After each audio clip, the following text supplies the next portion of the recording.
We will review writing and balancing a chemical equation, predicting products in a chemical reaction, predicting solubility of a compound, three different types of reactions, spectator ions, and calculating oxidation number, and how to represent a chemical reaction using a balanced chemical equation and net ionic equation. So let us go ahead and see. When sodium chloride and silver nitrate mixed, there is a white precipitate formed in the beaker. So which are the ions responsible for that reaction?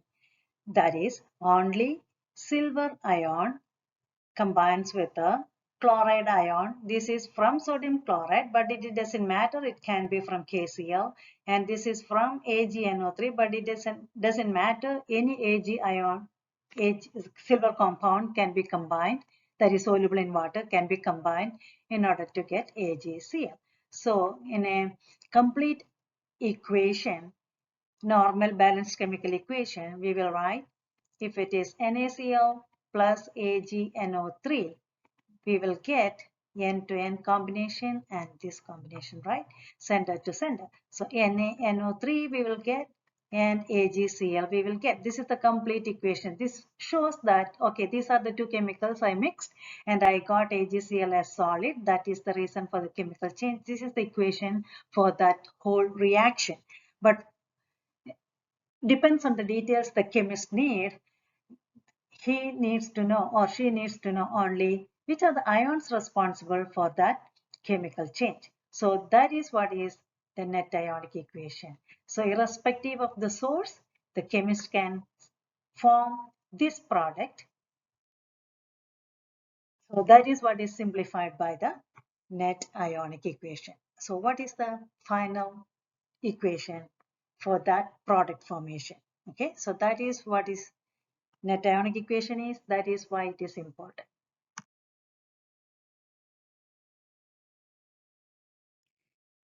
There are three major types of chemical reactions in aqueous solution, which are, first one, as we have just seen, precipitation reaction, right? That is the one we have seen. And another one is acid-base reaction. Acid-base reactions are the reaction between an acid and a base. And the third type of aqueous reactions are redox reaction. One of the reactant is getting oxidized and the other one is getting reduced. So oxidation reduction reaction or redox reaction. So these are the three types of aqueous reactions that we have to learn how to write net ionic equations. So let us see with an example how to write net ionic equation. Normally we follow these three steps. Okay, so we will first write a complete molecular equation, which is our regular balanced chemical equation. So for the previous example, when we combine sodium chloride, which is dissolved in water, so we will write AQ in parenthesis, which combine with the silver nitrate, which is also soluble in water. So we will write AQ in parenthesis. AQ means aqueous. So then we are getting the product N-to-N combination. So that is first NaNO3, which is going to be soluble in water. And then Ag and center to center, Ag and Cl, always write the positive ion first. So that is why we are not going from this side to this side. So AgCl, which is a solid. I will explain how to decide which one is aqueous, which one is solid using the solubility rule chart, uh, which will be discussed in the next slide, upcoming slide. Okay, so after writing the molecular equation, we will write a net ionic equation. So complete ionic equation. So we call it as molecular equation. And the complete ionic equation is like this. For the complete ionic, we will write the ions. When sodium chloride is dissolved in water, we have seen sodium ions will form, chloride ions will form. And silver nitrate also will dissociate into silver ions and nitrate ions. Okay, and then on the product side, again, we will have sodium ion and NO3 ions. And AgCl is a solid. Solid will not be in the ionic form, so it is going to be solid as such. We will write. Okay, so in the liquid, all the ions floating around are sodium ions are there, chloride ions are there, NO3 ions are there, correct? And Ag ions are there. All these are floating around except AgCl, which will be the solid at the bottom. Okay, so that is the picture of it. And then cross out the spectator ion. What are spectator ions? Spectator ions are the ions that appear on both sides of the arrow mark. So I can see when I rewrite this one to show you the spectator ion, I can see the sodium ions are same on both sides, NO3 ions are same on the both sides. So what I will do, just cross that one out. So Na plus is here, Na plus is here, and I have NO3 minus, NO3 minus. What are the things left on the left side? We have two ions. On the right side, we have a compound. Okay, so that is the one we are going to write it down here. So that is, we have Ag plus and Cl minus on the left side of the arrow mark, and on the right side we have AgCl solid. So this is called the net ionic equation, or this is the complete ionic equation. Okay, so these are the three steps we are following when we write the net ionic equation. While writing the net ionic equation, you should know two more things.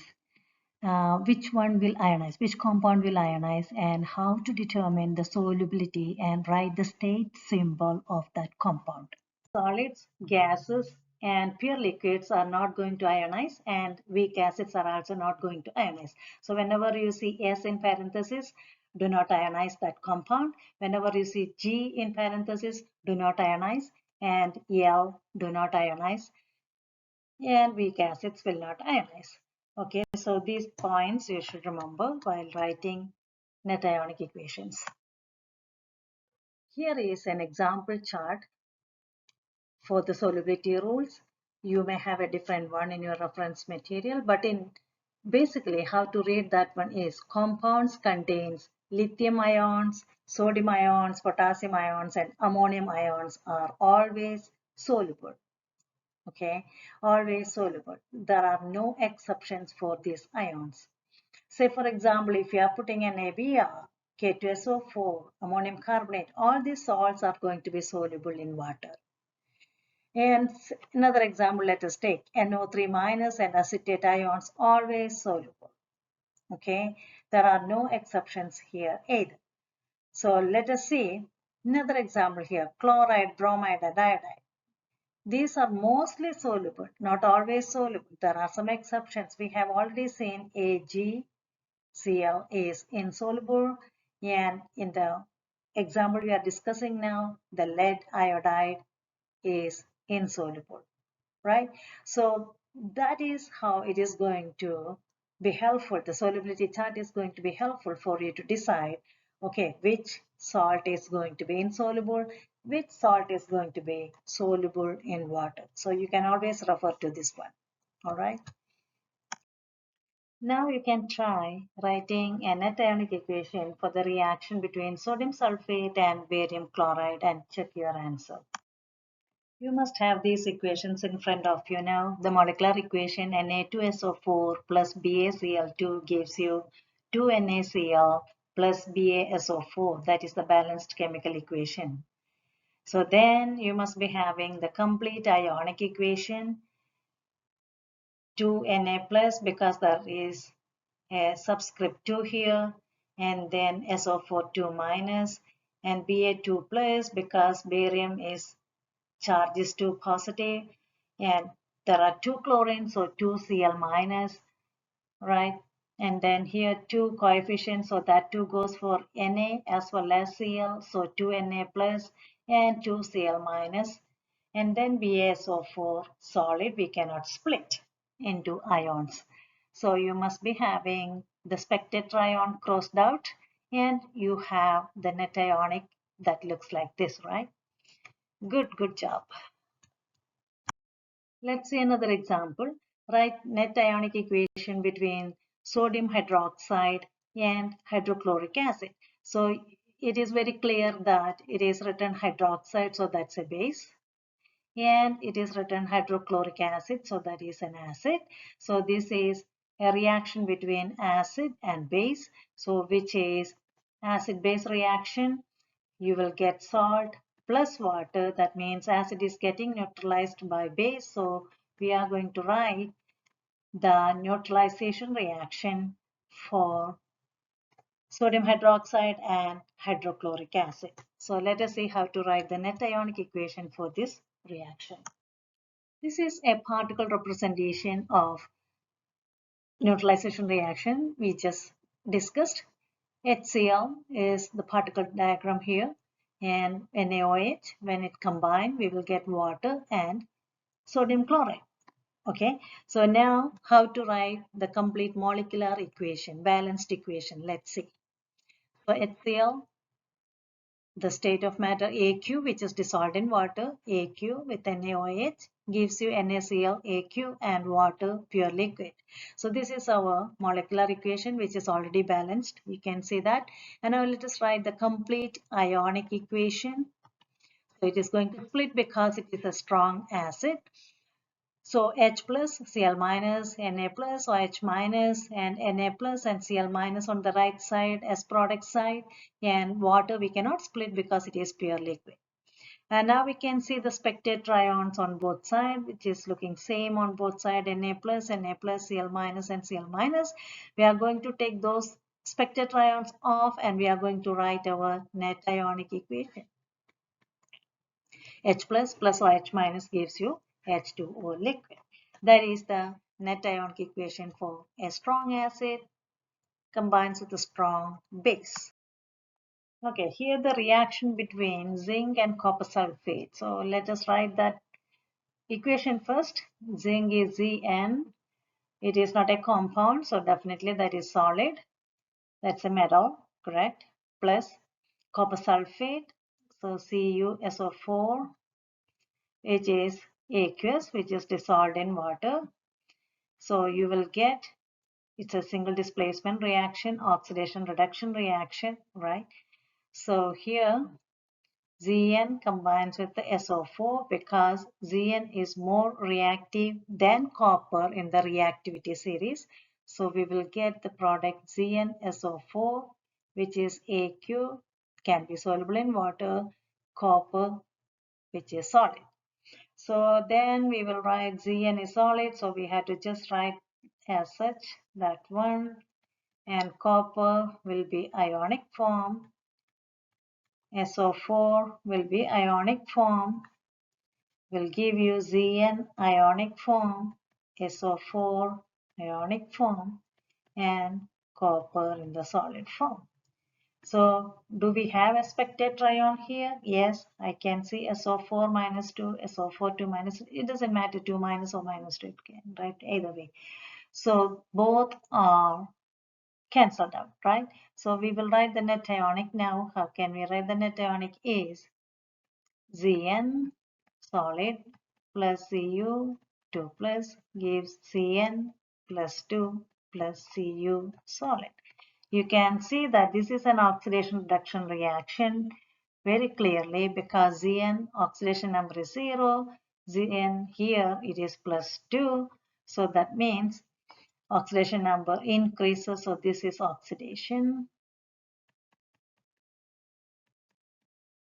And for copper, it reduced to 0. 2 plus changes to 0, that means that is reduction. That is why it is called redox reaction. And this is the net ionic equation for a redox reaction. So only thing is in the reactivity series, you have to look whether it is going to react or not based on this activity, reactivity. Only more reactive metal can displace the less reactive metal from its solution. Okay, so let us practice some questions how to find the oxidation number of each element here. So the first one, let's go ahead and do for K2Cr2O7. So we have to find for potassium, we have to find for chromium, and also we have to find for oxygen. So oxygen is the easiest one and potassium is the easiest one. It's not going to change, and it is not peroxide. So we know for oxygen it is -2. Chromium is transition metal, so we have to calculate for that one. So for potassium it is going to be +1. And how many potassium we have here? We have 2 potassium. So it will be 2. And chromium I don't know, so I will just put X. And we have 2 chromium. Okay, so that equals 2X. And for each oxygen I have -2, and how many oxygen I have? 7. So that will total -14. So we have to add them up. Remember, the sum should equal 0 because this is a neutral compound. When I take the sum, how much is that going to be? 2 plus 2x minus 14 should equal 0. So then I can simplify this one to find what x is going to be. So 14 minus 2, and x is going to be 12 divided by 2, that equals 6. So now I know for chromium it is +6. Each chromium is +6. Each oxygen is -2 and potassium is +1. Okay. And now let us take the second example. This one's carbonate ion, CO3 2 minus. So let us find for carbon. We don't know for carbon. I have 1 carbon, so I will just put X, that equal 1X. And then oxygen. Each oxygen is -2. I have 3 of them, so that means -6. So when I add them up, 1x minus 6 should equal the charge of the ion here, which is -2. So x equal 6 minus 2, that equal 4. So for carbon, I have 4, and for oxygen, it is, so carbon, it is +4, and oxygen, it is -2. That's the answer for this. And now for MnO2. Let us try for MnO2.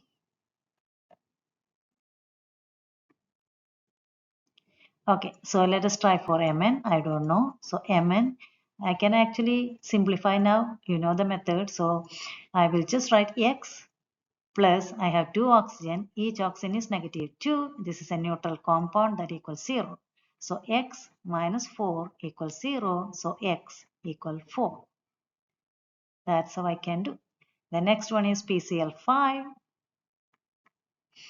Let us calculate for phosphorus. So X plus I have 5 chlorine. Each chlorine is -1. That should equal 0 because that's a neutral compound.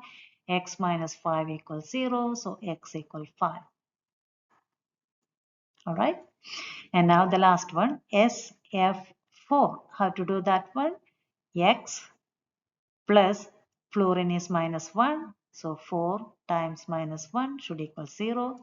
So x minus 4 equals 0. So x equal 4.